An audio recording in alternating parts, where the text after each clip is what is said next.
Hey, so do you constantly beat up on yourself? So, for example, you want to connect with somebody, but because of all the physical symptoms and ruminating thoughts, you're unable to connect with them the way you want to. So, what happens is you start criticizing yourself. It leads to all of this self-hatred and self-loathing. Okay, so if that's something you experience, stick around. In this video, I want to help you understand why that self-hatred is there, why the self-loathing is there. And this is one of the most important aspects of social anxiety recovery, because until you learn how to overcome the self-hatred and love yourself, you will never have a wholehearted acceptance of yourself, which is truly one of our main end goals here. Okay, so let's talk about this now.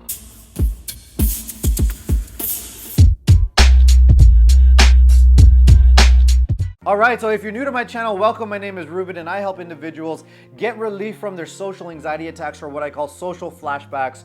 That's when you get the blank mind, the racing heart, and the feeling like you can't breathe, and that embarrassing stuttering. That's what this channel is all about. So if that's something you experience, consider hitting that subscribe button. Okay, hit the subscribe button. There's a bell notification beside that. Make sure you hit that so that you know when I release a new video. And if you want to connect with me on a more personal level, you can follow me on Instagram, and I'd love to hear from you on there. Okay, so first things first here, that voice in your head that's constantly criticizing you. Oh, why'd you say this? Why'd you say that? You're so stupid. You're so dumb. You're an idiot. Nobody likes you. You're going to be stuck like this forever. That voice that constantly beats up on you and makes you feel extremely low and hopeless, okay? What's driving that entire dynamic going on inside your head? It's fueled by shame. This is very, very important, and we want to take a deeper dive on shame itself here. What exactly do I mean by shame? There's an intellectual component, and then there's a bodily experience. Let's talk about the intellectual component real quick here. Shame is kind of like a feeling or a thought where I'm bad. There's something wrong with me, okay? And we can compare it to an emotion like guilt. Guilt is I did something bad, okay? Oh, I screwed up, okay? It's focused on the behavior that you have. Shame is focused on you as a human being, that there's something seriously defective. There's something inherently wrong with you as a human being, as a soul. There is something seriously broken about you. That is shame. And it's also very important to know that this toxic kind of shame, it could set in at a very, very young age, okay? In your formative years even. So let's say, for example, when you're a baby even, and you're crying and you have all these needs, but for example, let's say your mom or your caregiver isn't attuned to you. She's not coming over and attuning to your needs. She's not picking you up. She's not holding you when you're crying out for her. That can even be internalized as a baby, that I'm not getting my needs met. That must mean that I'm too much. My needs are too much. Therefore, there's something wrong with me. And this is why it's important to know it's not just an intellectual thing, okay? You can talk about shame all you want, but think about it. For a young baby, the baby's not thinking to itself, oh, there's something wrong with me. There's not even language developed within the baby at that age. It's this feeling, it's this experience that takes over your body that you can't put words to all the time. And that might resonate with you, because there might be something that completely takes over you in these social situations when you feel like there's something wrong with you, but really what's happening is your body is burning with shame. It's the absolute most painful and uncomfortable emotion that you can feel in your body as a human being. It's absolutely poisonous, and just a drop of it can change the entire trajectory of your life. It doesn't have to be this long drawn out thing in childhood. It could take even just one experience where you're completely shamed by somebody else. And if you internalize it, it can set your life on a completely different path. And let me explain here. Let's get into this a little bit further. Now, if you're dealing with this toxic shame and it's completely paralyzing you, it's preventing you from moving forward in your life, or maybe you got that forward movement, but the toxic shame prevents you from enjoying any of it. No matter what you do, you have this feeling like you're not good enough, okay? What I'm gonna do is I'm gonna put a link below the video and you can book a call. And on that call, we can discuss that even further and you can learn more about how you can work with me. Okay, and so let's get into how do you overcome this, or how do you shift that critical voice into an encouraging and loving one? It's important to understand this is all conditioning, all societal conditioning, whether it's through family members, friends, the workplace, it's all conditioning, okay? Nobody comes into the world. When you came into the world as a baby, you were free. You didn't have this critical voice in your head. There was no hatred inside your mind, okay? That is a very important thing to understand, that this self-criticism was picked up along the way as a strategy. Now, I want to give you an example of an encouraging voice, your true original voice, before you went through all that life and that voice became so burdened and cynical, okay? I remember I had a jiu-jitsu coach, and my jiu-jitsu coach said that when he was chatting with his dad, he used to wrestle in high school, and his dad, when he would come out to his tournaments, he would have a little pep talk with him, and he would say, "Son, I don't care if you win or lose. I don't give a shit. I just want you to do your best. Do your best. The only way you can fail is if you don't do your best, okay? Very important. I do not care if you win or lose." That is an encouraging voice, okay? That encouragement is not attached to any outcome. It's in the interest of the full expression of that individual. So for example, my jiu-jitsu coach, okay? His father didn't attach my coach's self-worth onto any outcome, okay? No matter what he did, he was still a valued human being. That is an encouraging and loving and supportive voice. And when I first heard that, I was like, dude, your dad said that to you? I couldn't even comprehend that, because with my experience with my dad, for example, when he was my soccer coach, he used to scream and criticize me for every little mistake that I made. I remember this one moment in particular on the soccer field. I was a right wing. I was a scorer, but we didn't have enough players that day. I got sent in and I had to be the goalie that day. First time playing goalie. And I remember the play was moving forward. Somebody took a shot on goal. It came and it hit a pothole, okay? So there's a pothole in the grass. I jump this way. The ball bounces over this way and it goes the other way into the net. And my dad starts screaming at me like, "Rubin, what the hell is wrong with you? What the hell are you doing?" Screaming at me. The referee has to come in and say, "Hey, coach, calm down." Parents are looking at me. I'm looking at everybody.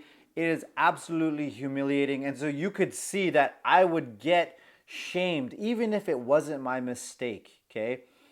My self-worth was completely attached to every little thing that I did. Now, I want to help you understand that in that situation, it's my dad's self-worth that's attached to me performing well, his son, okay?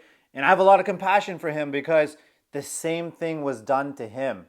When he was a kid and he was trying to do things, his father's self-worth was attached to him doing things well. And it becomes this perpetuating, ongoing, generational cycle.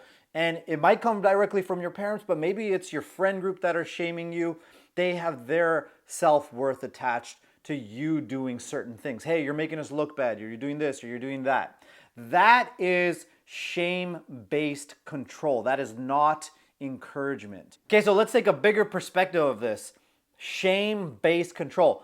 The purpose of shaming somebody like that is to get them to do better. Why? Because if they do better, that person's own shame. So for example, my dad's own shame won't get triggered. It won't get exposed. His true feelings about himself won't get ruptured or exposed if I simply do things better. So you see the control in this, okay? Now, at the same time here, okay, from a more compassionate perspective, did my dad, were there parts of him that truly wanted his son to do better and do well in soccer? Yes, okay? Did he truly care and want his son to thrive in the world and in life? Yes. Did he truly love his son? Truly, truly, truly, on a deep core level? Absolutely. 100%.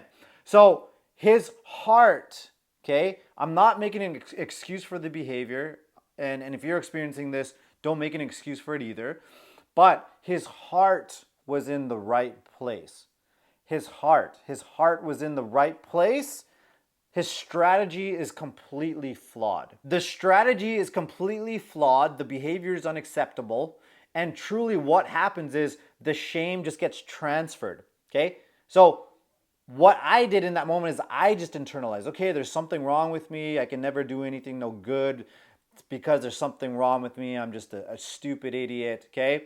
That is what I internalized. So now instead of just one person dealing with the toxic shame, now there's two people. So there's the shame transfer, and now there's double the shame percolating in the world. And so I want to bring this back to what do you do about it, right? Because ultimately, when you start feeling the shame, you're going to start criticizing yourself in order to do better so you don't get shamed from the outside world. You're going to preemptively do it to yourself. That's why the critical voice, the encouraging voice, turned critical. And it's going extra hard at you inside your head in order to not receive it again from the external world, because that is way too painful to get it from other people. It's less painful to criticize in here. That's the belief, but really it's not, because it ends up in all that self-hatred and that self-loathing. Okay? Now, what you want to do, when you hear that voice beating up on yourself and you hear that voice criticizing yourself, okay? You cannot meet a shaming voice with more shame, okay? So one thing that you have to realize is stop resisting the voice. Stop getting defensive against the voice, because this is the typical dynamic. The one voice will criticize, and there's another defensive voice that tries to stick up for you. And these two voices, you will notice, go back and forth and battle it out against each other inside your head.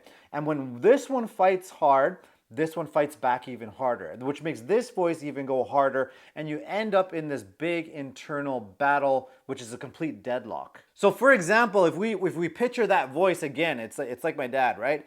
If I tried to shame him back, if he was criticizing me, and then I tried to criticize him back, well, then there's just two critical people going at it, okay? He's gonna resist that so much. Oh, you're being sensitive. You don't know what you're talking about. You take things the wrong way. I know what's best for you. You're stupid. You don't know what the hell you're talking about. You don't know what's best for you. That's the resistance that's going to go back. That's the same resistance that you're getting in the head. Okay? But when that voice comes in and it starts criticizing, you have to meet this voice with kindness, with encouragement, because remember, its heart is in the right place. Its strategy is flawed, but its heart is in the right place.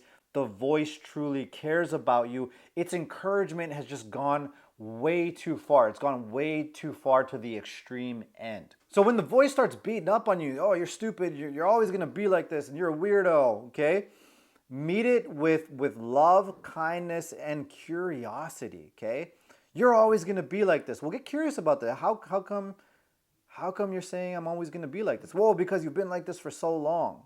Okay. Well, how does that make you feel? I feel so angry. Okay. You will be able to actually develop a relationship and have this type of dialogue. And when you develop a relationship with the voice, you'll be able to truly see where it's coming from. Okay. Where it's coming from, and that it's truly trying to criticize you because it doesn't want to get criticized by other people, okay? The voice truly cares about you. And when you can truly see that, you'll develop an appreciation, and you'll eventually have gratitude for this voice, for trying to protect you all those years from not getting shamed by other people. So that cliche line that what you resist persists is very true, especially true when dealing with your inner critic. And if your inner critic is particularly strong, you can't shift it, you need some more help, again, book that call. The links are going to be below the video if you need my support with that. And if you found the video helpful, please like and subscribe. Thank you for watching. And here's some other videos you can check out next. Okay, so I'll talk to you soon. See you later.